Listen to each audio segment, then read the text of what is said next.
Hi everybody, this is Jim Egan, head of school, Stand Up School with a Friday update. It's a warm one this week, everybody. First weekend coming up in October. A couple things before I get to the meat of the video. One, we had an assembly today.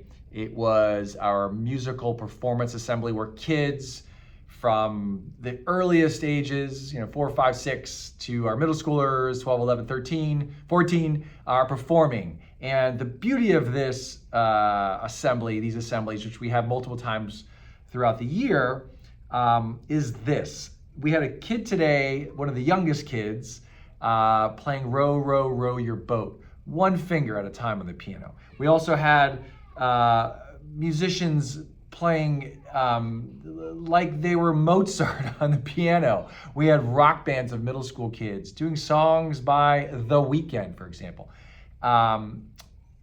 So we had wide range of talent and experience from all of our kids, the youngest to the oldest. And the beauty is that the enthusiasm is maximum for all of them, right? That the kids are learning how to perform, but the larger body of students and adults are also learning how to be an amazing audience, right? That's coming out too. So thanks Natalie and Early and Kathleen and Mike Hoffman and Christopher, who sat in on the drums for Another One Bites the Dust. Those are the adults that were there running the show behind the scenes and up front as well. It was amazing. Okay, annual funds. 100% participation. We need it. If you've given already, which some have, thank you, thank you, thank you. This is a big deal in my 11 years. We've hit 100% and the goal amount every year. Let's do it again, okay? Pay attention to the newsletter. You can find out more there. And then our trip counts. I sent an email, so I'm gonna keep it brief. We did it, parents, staff, everybody involved here. You really embraced our values of going all in, being positive, taking care of each other, and it mattered because we have a set number of trips of cars and vehicles coming in, and we have a cap, and we were below it. It took 2 additions of the trip counting mechanism, whatever you want to call it. We had people here 3 days a week or so ago and 3 days this week. It's just great. It allows us to move forward in the permit process.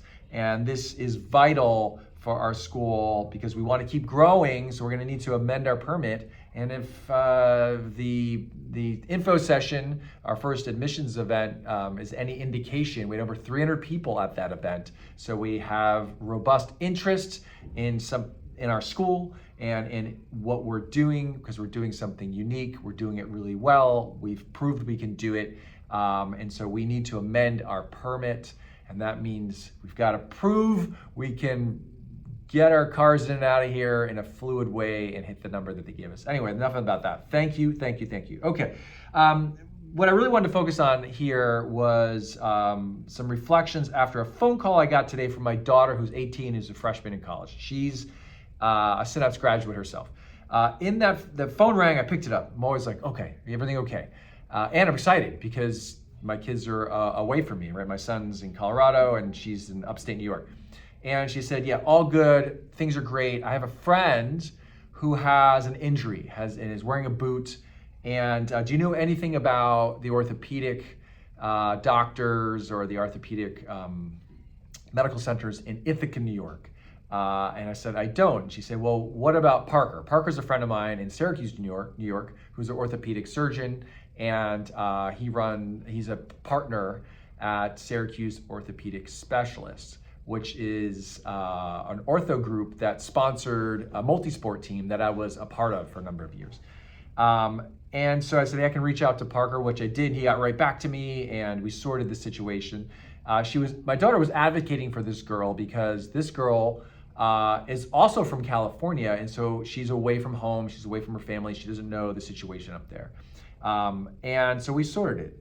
Fine. Okay, why am I telling you this story? Because I was reflecting afterwards about it, and it wasn't simply a phone call and it was sort of helpful, and it wasn't like, oh, she was okay. It was this. I could tell right away in her voice, she was better than okay. She was good. She was thriving. And I could tell in that conversation that she was calling me because she saw me as someone she could trust and who would advise her in a way that mattered to her and was of deep value. So, my point to you, most of you are parents of younger kids, in order to be seen as that trusted advisor by your adult children down the line, I think you need to start now making deposits into that account, so to speak. That means a couple things. You need to be in proximity to your kids. Some of you work, right? Which is fine. So you may be traveling. When I came out to Synapse, 12 years ago, my family stayed on the East Coast, right? Because this was a startup that we weren't sure this ship was gonna sail, so to speak. That was really difficult. So I'm not saying it's every week, right? I know. But when they finally got out here, I had the great fortune of having my daughter in a school with me where I could observe her, talk with her, check in with her. I partner with her teachers. Obviously, they're right here. That really mattered. So proximity matters, right? Be available, right?